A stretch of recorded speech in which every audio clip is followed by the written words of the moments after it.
Avant que la vidéo commence, n'oubliez pas l'abonnement, le petit like, le petit commentaire pour le référencement et n'hésitez pas à partager les potes. Alors je sais pas vous de votre côté, hein, mais les séances de tir au but, je déteste ça. Et même côté parisien, ça fait très longtemps qu'on n'a pas eu de séance de tir au but. Donc je ne savais pas comment ça allait se passer, j'étais en panique. Après, je trouve qu'ils ont tous bien tiré, que ça soit Vitinha, Ramos, Dembélé et même Barcola. Très très bien tiré et merci à Safonov pour ces deux parades qui sont parfaites. En tout cas, bienvenue à tous sur la chaîne et aujourd'hui on se retrouve pour parler et pour débriefer le match entre Lens et le Paris Saint-Germain. Il y a beaucoup de choses à dire et vraiment, je vais encore parler de l'arbitrage et je ne vais pas me cacher derrière lui parce que là, je vais parler au nom des supporters du PSG mais aussi au nom des supporters lensois. Parce que ce soir, il y a eu des décisions bizarres et catastrophiques. Que ça soit l'arbitre central, mais aussi un assistant. Je ne vais pas dire les deux, mais un assistant qui retire un but qui doit être valable côté parisien. Il n'y a pas hors-jeu. Sûr à 100%, il n'y a pas hors-jeu. Au niveau de l'image, on le voit, il n'y a absolument pas hors-jeu. Je vais vous montrer l'image, qu'on puisse regarder ensemble, mais il n'y a pas hors-jeu. Et la sortie un petit peu hasardeuse, un peu au hasard de Safonov, c'est limite, hein. Alors, je ne vais pas dire il y a penalty, je ne vais pas dire il n'y a pas parce que je ne sais pas. L'image va très vite, on voit qu'il sort un petit peu au hasard, c'est un peu compliqué à juger, mais ça, tu ne peux pas trop savoir. S'il y a la VAR, peut-être que la décision aurait été tout autre. Mais pour le moment, le match se finit à 1 partout. Je dirais justice malgré tout parce que Paris doit s'imposer 2-1 avec le but de Achraf Hakimi. Mais sinon, c'était un match tendu, un match serré. Par contre, j'arrête pas de le répéter, le PSG est pas bon avec un bloc bas, un bloc compact, une équipe qui joue à 5 derrière. À chaque fois, c'est très très compliqué à venir à bout des équipes qui jouent comme ça. On l'a vu, hein, dès que le PSG joue un bloc bas, c'est compliqué. Et dès que le PSG joue une équipe qui joue vers l'avant et qui laisse des espaces, ça se passe mieux. On l'a vu, Salzbourg, Lyon, Monaco, ce sont des équipes qui jouent vers l'avant, qui ne mettent pas le bus et c'était des matchs agréables. Là, c'était compliqué à part en deuxième mi-temps où ça s'est un petit peu plus ouvert. Et sincèrement, le but qu'on prend aussi, normalement, après, ils n'ont pas remontré les images. Mais avec la vitesse réelle, pour moi, il y a penalty. Pour moi, il y a faute sur Achraf Hakimi aussi. Après, on se mange un corner et on se reprend un but sur coup de pied arrêté. Le Paris Saint-Germain aime bien prendre des coups de pied arrêtés. À chaque fois, on fait des sorties bizarres. Le gardien est complètement perdu. Les joueurs ne tiennent pas leurs adversaires. Et à chaque fois, il y en a toujours un qui se retrouve tout seul. Il a juste à allumer la cage. C'est compliqué. En tout cas, avant toute chose, merci à tous ceux qui vont liker, partager, commenter, s'abonner. C'est grâce à vous que j'en suis là. Avant toute chose, comme promis, on va parler de l'image du hors-jeu. Et sincèrement, on le voit directement. Merci à ActuFoot pour l'image. Je mettrai leur page dans la description comme d'habitude. Mais là, on le voit. Le défenseur de Lens est déjà dans la couleur un peu plus claire au niveau de la pelouse. Achraf Hakimi n'a même pas encore dépassé la ligne. Donc ça montre qu'il n'est pas du tout hors jeu. Doué est bien en train de faire la passe. Donc au coup du ballon, Achraf Hakimi n'est pas hors jeu. Donc le but doit être valable. En tout cas, c'est simplement mon avis. Donnez-moi vous vos avis dans les commentaires, je viendrai vous répondre. On est parti pour ce débrief entre Lens et le Paris Saint-Germain. Et il y a beaucoup de choses à dire. Avant toute chose, pour tous ceux qui parient, faites attention parce que les paris sont dangereux. Et on le sait tous, pour tous ceux qui ont moins de 18 ans, les paris sont interdits. Donc là, on a le résumé du match. Les pénaux pour tous ceux qui n'ont pas suivi. Lens en met 3 mais en rate 2. Et le Paris Saint-Germain met les 4. Vitinha, j'ai tout de suite compris déjà le premier penalty qu'il a marqué avec Paris. Pourquoi c'est lui le tireur? Parce que sincèrement, on dirait Neymar. Il a la même technique que Neymar. Il fixe le gardien, il attend que le gardien bouge et il tire à côté. Et sincèrement, toute tranquillité, on voit qu'il l'a travaillé. On voit que c'est travaillé et sincèrement propre. Au niveau des autres tireurs, Gonzalo Ramos très très bien placé. Dembélé pareil, Barcola pareil.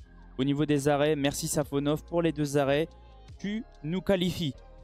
Donc, au niveau des stats, on va regarder un petit peu comment ça s'est déroulé. Un match pas non plus très très ouvert. Paris a eu des occasions, mais pas non plus des grosses occasions franches. À part le but, où on doit marquer. Mais sinon, voilà, 3 grandes chances, c'est très peu. 0 côté lensois, à part le but sur corner. Donc on le voit au niveau des stats un peu plus en détail. Paris manque 2 grandes chances. Donc Paris en met 1 mais en manque 2.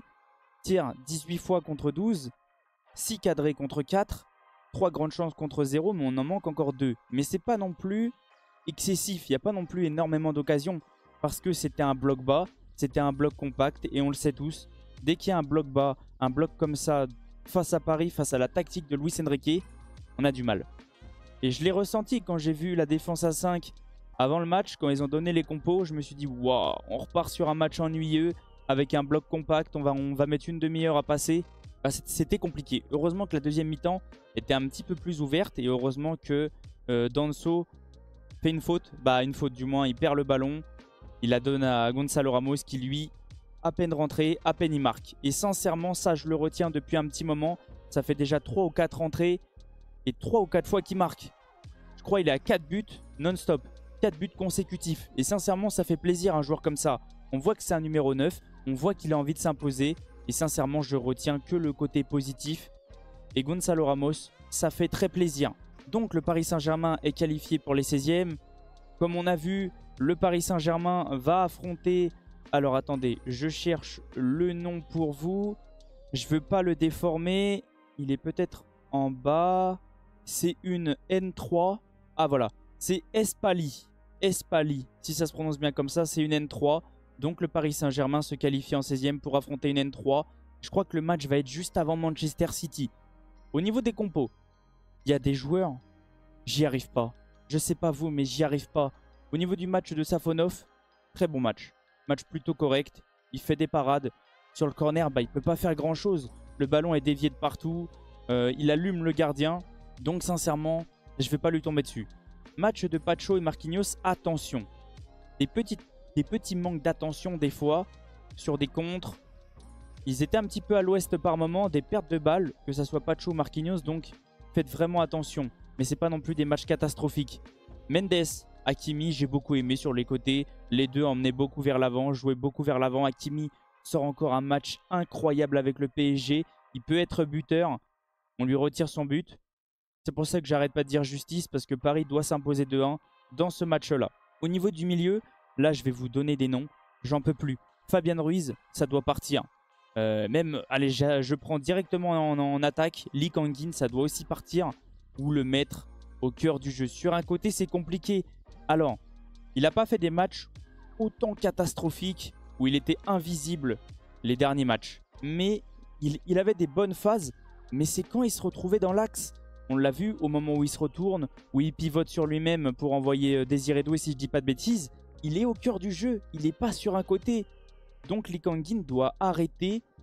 Luis Enrique doit arrêter de mettre Lee Kang-in à droite. Ça va pas. Je suis pas fan du tout de Lee Kang-in à droite. J'aime pas. Je trouve qu'il revient beaucoup trop en arrière. Il a du mal à jouer vers l'avant. C'est compliqué. Je suis pas très fan. Au niveau de Vitinha, gros match. J'ai beaucoup aimé le match de Vitinha. Il donne des caviars à chaque fois. Que ce soit Ousmane, Adoué ou Ali. À chaque fois des ballons par-dessus. Il arrive à calmer le jeu, à orienter le jeu. Et sincèrement, je suis tranquille avec Vitinha et son penalty est exceptionnel. Joao Neves se bat. Joao Neves est bon. Donc c'est un match plutôt correct. Il n'a pas été oufissime, mais il n'a pas non plus été nul. Un bon match de Joao. Au niveau de l'attaque, énormément de ratés de Ousmane. Même si oui, je suis d'accord, il provoque, il emmène, il crée des occasions. Mais sincèrement Ousmane, regarde le ballon, arrête de regarder tes pieds. Début du match, et ça c'est tout le temps comme ça avec Ousmane. Il dribble un joueur, 2 joueurs, 3 joueurs. Un festival, face au but, il allume les tribunes. À chaque fois c'est comme ça. Et même la passe, là on va revenir sur les passes de Vitinha. La passe de Vitinha est incroyable. Par-dessus la défense, il a juste à tirer et rate le ballon. Ça m'a fait penser à l'action de Lewandowski hier. Même si c'est pas un peu pareil, la passe D, même moi j'arrive même pas à m'exprimer. Tu dois pas rater ce genre d'action. C'est pas normal. C'est pas normal. En tant que joueur pro, c'est chaud. Alors moi oui je la rate, ça c'est sûr. Mais un joueur pro ne doit pas la rater. Compliqué. Et j'ai beaucoup aimé, alors en première mi-temps un petit peu en dessous, mais je dirais bien marqué Désiré Doué. En deuxième je l'ai senti un petit peu plus libéré. Il tentait beaucoup plus de choses. Il essayait de créer, de percer la défense adverse qui était très regroupée, très compacte. Des fois il avait 2-3 joueurs sur lui. Il arrivait à chaque fois quand même à sortir de ce bourbier. Mais c'était compliqué quand même. Ça reste un match dur pour les attaquants quand tu as une défense en mode... j'aime pas dire bus, mais en bloc bas, en bloc compact. C'est plus compliqué pour les attaquants de pouvoir se dévoiler dans ce genre de match-là où je suis pas très fan de la tactique adverse, même si ça fonctionne. C'est à peu près la même tactique que l'Atlético de Madrid au niveau des entrées. Et là, on le voit, Luis Enrique a déjà fait ses choix. Il sait qui fait rentrer. Hernandez, il ne le fera pas jouer encore. Il le fait reposer calmement, tranquille. Il le fait reprendre tranquillement. Mais sincèrement, Gonzalo Ramos, entrée, encore buteur. Donc ça me plaît. Bradley Barcola, encore en dessous, on le sent. Hein. Même si des fois il y arrive, on sent qu'il est un petit peu en perte de confiance. Je pense que ça va lui faire du bien la trêve. Et Warren a apporté malgré tout un petit peu plus de percussion, de puissance. Et ça a fait du bien au milieu. Donc au niveau des flops, j'ai envie de mettre Lee Kang-in, Fabian Ruiz. Et je suis pas loin de mettre soit Pacho qui a eu des pertes de balles ou Ousmane. C'est entre les quatre. Au niveau des tops, j'ai beaucoup aimé Achraf, Vitinha et je vais mettre Gonzalo Ramos pour son entrée qui mérite d'être dans le top. Au niveau de la note, je vais mettre un 6 sur 10. J'aime pas trop les matchs comme ça avec un bloc bas, un bloc qui défend énormément. C'est pas des matchs ouverts, à part en deuxième mi-temps où c'était un petit peu mieux. Mais ce genre de match-là, je suis pas très fan. En tout cas, voilà. Donnez-moi vos avis. Le Paris Saint-Germain se qualifie. J'ai eu peur d'être éliminé avant la trêve, avant les fêtes. Heureusement, on est encore qualifié. Et c'est bien, c'est qu'on a tiré une équipe de N3 tout en restant respectueux. Il va falloir jouer à fond et respecter l'adversaire. Mais on pourra faire tourner quand même un petit peu avant d'affronter Manchester City. En tout cas, donnez-moi vos avis dans les commentaires. Je viendrai vous répondre. C'est la trêve. Donc là, on va se retrouver dans la semaine pour des petites vidéos. Je vais vous faire une vidéo. Mon mercato idéal pour le Real. Mon mercato idéal pour le Barça. S'il y a des infos concernant le mercato du PSG, du Barça ou autre, je ferai des vidéos, sinon des shorts. Ne vous inquiétez pas, je ne m'arrête pas totalement moi. Je vais juste faire peut-être demain, pas de vidéo. Peut-être jeudi, je vais espacer pour essayer quand même de garder un petit peu de vidéos pour vous surtout. Pour vous faire passer le temps, parce que je le sais, sans le football, c'est compliqué. Même moi, je m'ennuie. En tout cas, je vous laisse sur ça. Passez une excellente soirée. Passez d'excellentes fêtes. Et on se retrouve la semaine prochaine. Bonne soirée les potes. Ciao. Eyes and say we're friends. Whatever happened to that? I don't care if you're a man. You gon' love me to the end. You call me